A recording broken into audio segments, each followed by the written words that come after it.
Si ton animal pouvait parler, qu'est-ce qu'il te dirait?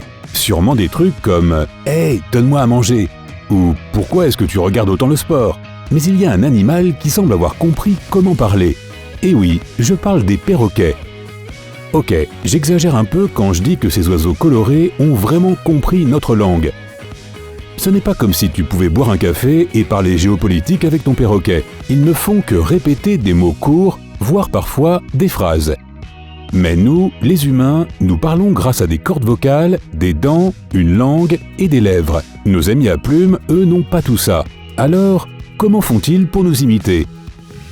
Pour répondre à cette question, Pour répondre à cette question, comparons d'abord comment les personnes et les oiseaux émettent des sons. En gros, ce sont les poumons, la trachée et le larynx, ta boîte vocale, qui sont impliqués lorsque tu parles.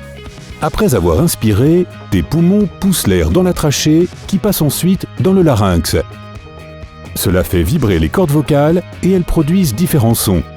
On utilise principalement notre bouche pour articuler les sons et former des mots. Les oiseaux n'ont pas de larynx avec des cordes vocales.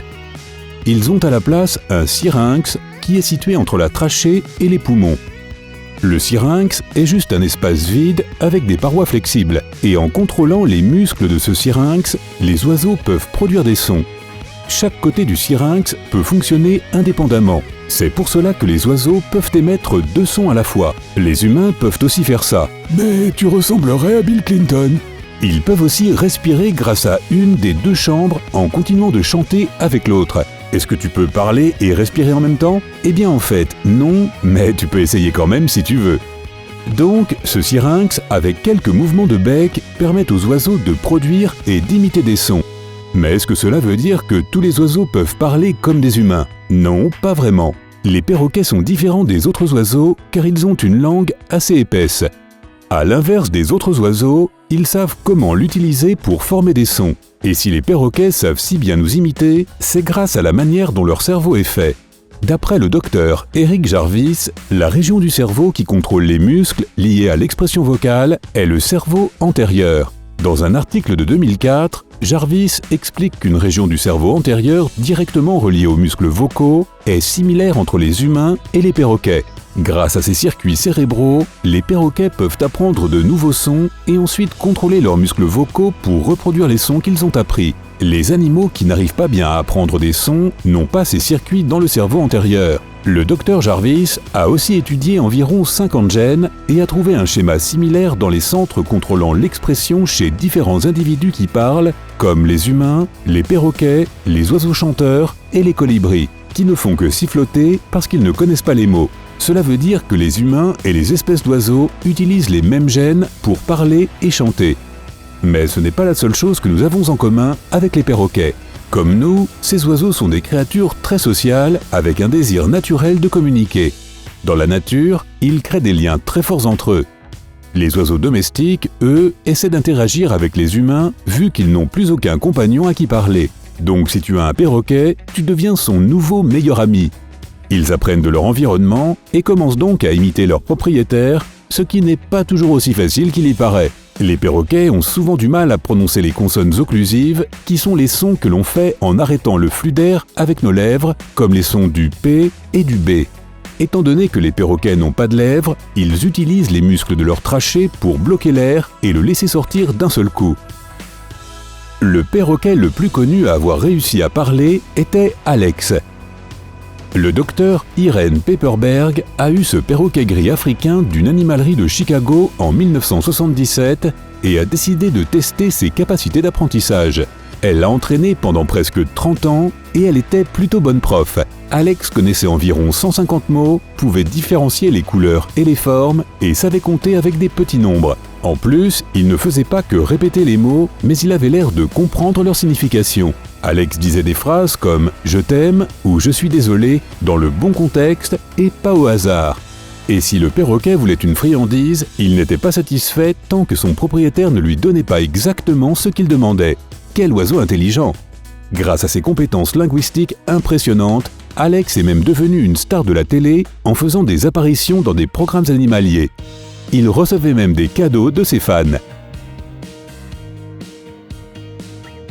Mais les perroquets ne sont pas les seuls animaux qui peuvent impressionner les hommes avec leurs compétences linguistiques. En 1971, un couple a trouvé un bébé phoque sur la côte du Maine. L'animal avait l'air d'avoir été séparé de sa mère, alors ils ont décidé de l'adopter. Ils l'ont appelé Hoover, aspirateur en français, parce qu'il avalait sa nourriture à toute vitesse. Quand Hoover est devenu trop gros, ils l'ont donné au New England Aquarium à Boston. Le couple a dit aux employés de l'aquarium qu'ils pensaient que le phoque pouvait parler. Personne ne les a crus, mais après quelques années, Hoover a commencé à parler plus clairement. Il connaissait plusieurs mots et phrases comme « Hey, salut tout le monde, ça va, sors d'ici, descends » et son prénom. C'est impressionnant. Un autre cas étonnant d'animaux qui parlent sans avoir été entraînés a eu lieu en 1984. Des dresseurs du San Diego's National Marine Mammal Foundation ont entendu des marmonnements qui venaient de là où les baleines et les dauphins étaient gardés. Ils ont d'abord cru que ce n'était que le bruit de deux personnes qui parlaient au loin. Mais plus tard, ils ont découvert que c'était une baleine beluga appelée Nock qui chantait dans une voix qui ressemblait à celle d'un homme et qui était plus basse de plusieurs octaves que les autres baleines. Le biologiste marin Dr Sam Ridgway pense que Nock a appris à imiter les hommes en les écoutant parler. Ridgway et son équipe ont constaté que la baleine produisait des sons en augmentant la pression de l'air dans ses cavités nasales, puis les modulait grâce à des lèvres phoniques qui sont un peu comme un larynx dans leur nez. Mais après plusieurs années, Nock en a sans doute eu marre d'imiter les humains et a recommencé à émettre des sons plus aigus, typiques des baleines. On ne peut pas lui en vouloir.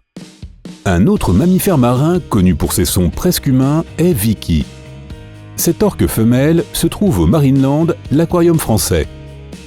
Une équipe de dresseurs a travaillé avec elle et elle a vite appris à dire quelques mots comme « bonjour »,« au revoir » et « 1, 2, 3 ». Quand Vicky parle, cela ne ressemble en fait pas à une voix humaine, mais on comprend très bien ce qu'elle essaie de dire. Elle sait aussi imiter le ululement d'un hibou, le barrissement d'un éléphant et le bruit d'une porte qui grince. Vicky apprend vraiment vite. Elle n'a parfois besoin que d'un essai pour réussir à reproduire un nouveau son. Passons des géants des mers aux géants de la terre avec Koshik, l'éléphant qui imite le langage humain avec sa trompe. En 2004, l'équipe de soigneurs du zoo Everland de Corée du Sud a été témoin de son premier essai pour imiter ce qu'il disait. Ils se sont dit que Koshik se sentait seul, car à ce moment-là, il était isolé des autres éléphants et n'interagissait qu'avec des hommes.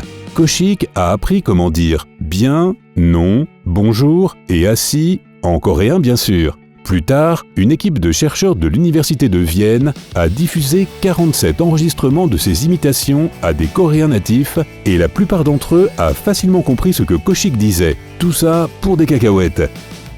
De retour dans le monde des animaux domestiques, les huskies sibériens sont assez connus pour être assez bavards avec leurs maîtres.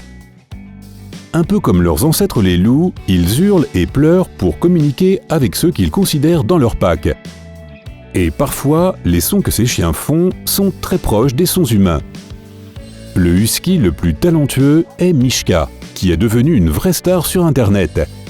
Elle pouvait faire des sons qui ressemblaient beaucoup à « je t'aime » et d'autres petites phrases. Mishka était aussi douée pour la musique et adorait hurler en rythme avec ses chansons préférées. On ne peut que tomber amoureux en regardant ses vidéos. Tu voudrais avoir un animal qui parle ?